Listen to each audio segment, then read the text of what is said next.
Hello everyone, welcome back to another video. Today, I'll be showing you how to connect Twilio to GoHighLevel Messaging Bridge.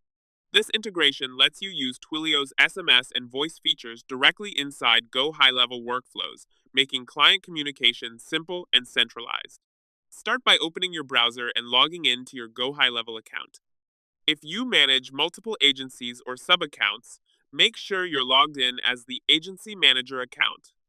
Use the account switcher at the top of the screen to select your main agency account, since Twilio must be connected at the agency level. Next, go to the left side menu and click on App Marketplace. In the search bar, type Twilio and select the official Twilio app from the results. On the overview page, review the pricing, version, and integration details, then scroll down to understand how it works with GoHighLevel. When you're ready, click Install. A pop-up will appear. Choose the account or sub-account where you want Twilio installed, then click Continue to finish the setup. That's it. Twilio is now successfully connected to GoHighLevel, and you can start using automated SMS and voice communication within your workflows.